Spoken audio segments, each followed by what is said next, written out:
So in the first part of Chapter 12, we basically defined neuropathic pain and talked about some different sources of neuropathic pain. Now we're going to talk about central sensitivity syndromes. So there are the sources, and now what happens and what syndromes do we see with that. So the learning objectives are exactly the same as they were in the last PowerPoint. And the first one, we discussed that in the previous sections, the symptoms of neuropathic pain. So I just still want you to know the definition of those. The other four we're going to address in this section. So this information is super interesting to me, and so I have the tendency to go on and on about it. So I'm going to really try to keep this lecture tight and not bore you too much. So I want you to be able to describe the symptoms and presentation of complex regional pain syndrome.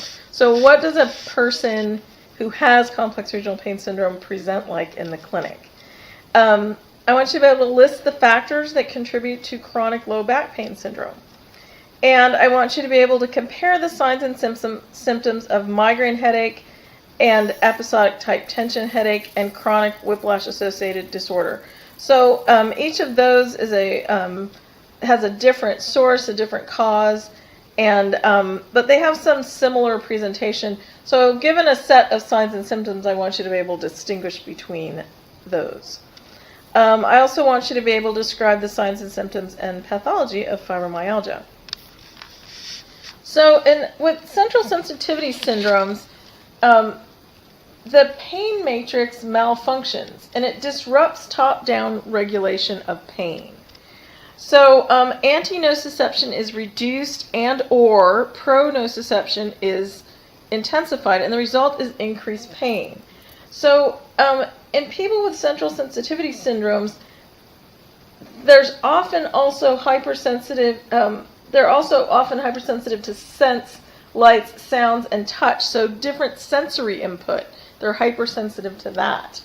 All of those syndromes, fibromyalgia, episodic type tension headaches, migraine, and chronic whiplash associated disorder, involve disturbance of top-down regulation of pain.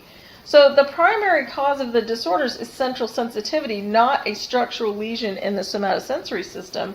And so that's why we talk about them with regard to neuropathic pain. So fibromyalgia, fibro stands for fibrous tissues, myo is muscle, and algia is pain. So it's basically tenderness and aching pain of muscles and soft tissues, and stiffness of muscles. It's not a subjective pain condition, and it's not a psychological disorder, although in the past it was often attempted to treat it like that. People with fibromyalgia have biologic amplification of pain signals. So it's like their pain sensitivity is turned way, way up. Something that wouldn't normally cause a person pain can increase pain in someone with fibromyalgia. There is a genetic tendency to develop fibromyalgia, and there are several different treatments that are effective. In the clinic where I work, we do an education program for fibromyalgia and chronic pain. We talk about therapeutic neuroscience education, where we talk about the pain systems and how they work. And there are several research studies that actually show that that's effective for helping reduce people's pain. We also do physical reconditioning, biofeedback, relaxation training, stress management, activity modification.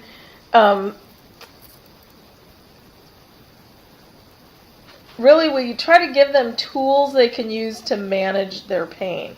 Another thing that we sometimes do with patients with fibromyalgia is warm water aquatic therapy.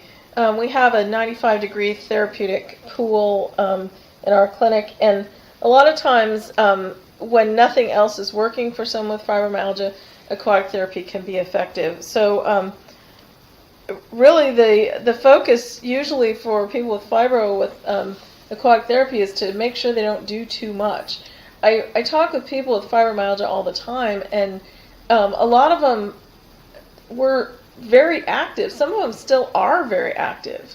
but they're active with a lot of pain. So people with fibromyalgia, they have a baseline pain going on, and then they have very little room to work to add anything on where that's going to increase them from their baseline. So it's a really interesting phenomenon, and there are some links that haven't been proven but have been suggested to PTSD, post-traumatic stress disorder, and to some posterior cervical cord compression issues, and to autonomic dysfunction. So there's still some mystery with fibromyalgia. A lot more is known about it than was previously.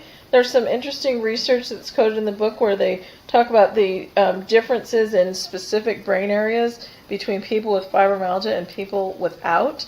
And of course, the areas that manage pain and inhibit pain and respond to stress are different in people with fibromyalgia. So very interesting syndrome.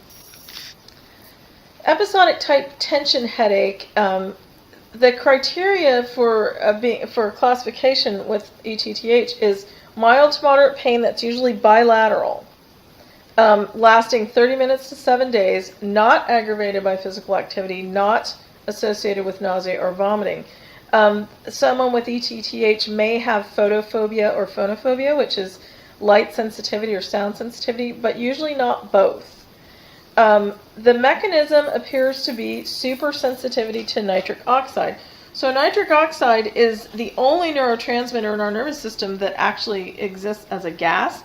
It can diffuse across the cell membrane, and it binds to certain receptors. Usually ETTH is triggered by an environmental factor, including volatile organic compounds like paint fumes and plastic adhesives, and that's the sort of thing you see in construction.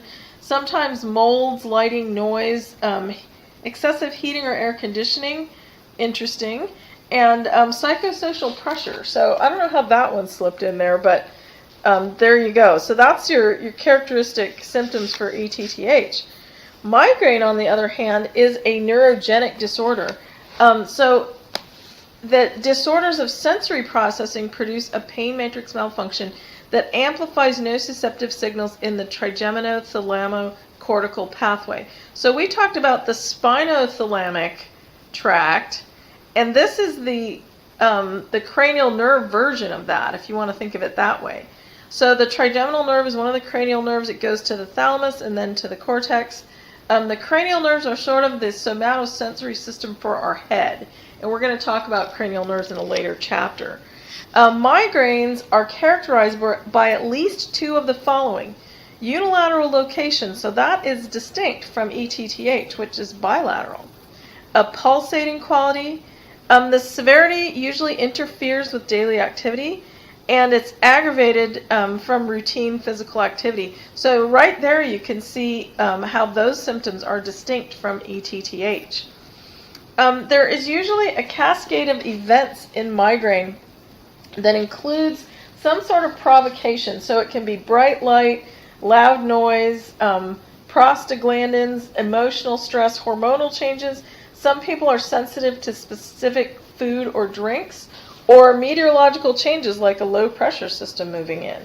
So whatever your trigger is, so everybody has different migraine triggers, it causes excitation of hyperexcitable brainstem neurons. And we know the cranial nerves come off the brainstem. So some people experience an aura, which is a wave of intense neural activity that spreads through the cerebral cortex, and particularly the visual cortex. So the aura is usually followed by widespread and prolonged neural inhibition, which I think is kind of interesting. I don't know what the reason for that. I guess we don't know yet what the reason for that is, but there's a little flow sheet in the chapter that illustrates the sequence of events in a migraine. So pain matrix malfunction disrupts the antinociception and promotes pronociception in that pathway. And so a lot of times when people take Excedrin migraine, right at the outset of a headache, it can manage it and keep that cascade from happening. Sometimes people are treated with serotonin reuptake medications, usually at lower dosages than they use to treat depression. There are the statistics that are listed: 18% of females and 6% of males have one or more migraines per year. And the cumulative lifetime migraine incidence is 43% in women and 18% in men. So pretty interesting. I imagine because some people are sensitive to the provocation is hormonal shifts, that might be why it's more prevalent in women. I haven't read any studies about if it changes postmenopausally, but that would be really interesting to investigate. So when we talk about red flags for headache, people come in to a PT clinic with headaches, and there are certain situations where we don't want to treat them in PT because what we do isn't going to make a difference. They need to get medical treatment for certain things. So there are red flags for certain conditions, and we're going to talk about them. So if somebody comes in the clinic with these red flags, we need to refer them to either the emergency room for some of them or their primary physician. So a headache can be caused by excessive pressure, hydrocephalus, or a tumor. And the red flags for that are you wake up with the headache. The pain is triggered by coughing, sneezing, or straining, vomiting, but that may also indicate migraine. And the symptoms worsen when you're lying down. So usually migraine, the symptoms worsen when you're moving around. So symptoms worsen when you're lying down, that's a red flag that there might be some other cause. Headache can also be caused by a serious intracranial disease such as a tumor, encephalitis, or meningitis. And the red flags for those type of things, those are all sort of inflammatory processes. The headache is progressive and it worsens over days or weeks. Normally, ETTH and migraines are not progressive. They do not worsen over days and weeks. That's a big red flag. Neck stiffness and vomiting, which indicates irritation of the meninges. Rash or fever, there's that inflammatory thing for bacterial meningitis or Lyme disease. And a history of cancer or HIV infection. So something bigger is going on, and we need to refer these people for medical treatment. If there's a hemorrhage going on, like a subarachnoid hemorrhage or a subdural hemorrhage, and we'll talk about this more in a later chapter when we're talking about the circulatory systems in the brain, but someone may have a headache caused by a head injury. That's a red flag. If they have an abrupt onset of headache, that could be caused by hemorrhaging. Headache associated with the onset of other neurological symptoms like paralysis or a reduced level of consciousness, confusion, drowsiness, memory loss, and loss of consciousness, that is a strong indication that they need to go get a CAT scan and see what's going on in their brain. So chronic whiplash-associated disorder. Whiplash is an injury to the neck that results from rapid acceleration or deceleration. So usually it's a car accident. In the book they talk about a study where 34% of people with whiplash had a predominantly neuropathic pain component. Isn't that interesting? So it's considered a pain matrix disorder rather than a physical somatosensory disorder. So it's for 34% of people.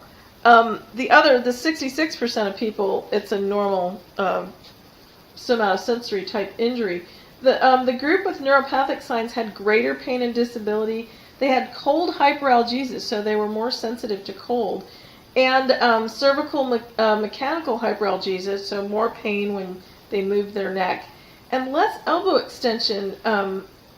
I think that's interesting.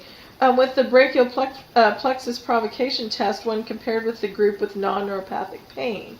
So the interesting thing is whiplash is treated in PT, and chronic whiplash-associated disorder, there are PT treatments for it.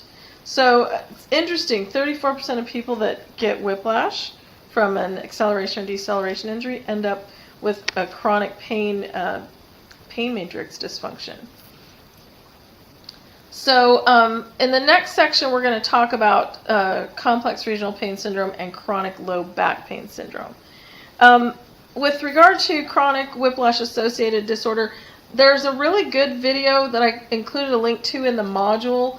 That's 2 PTs talking about chronic whiplash-associated disorder and how it's treated in the clinic. You won't need to know that for the exam, but if you want to know more about it, that is a great video to look at.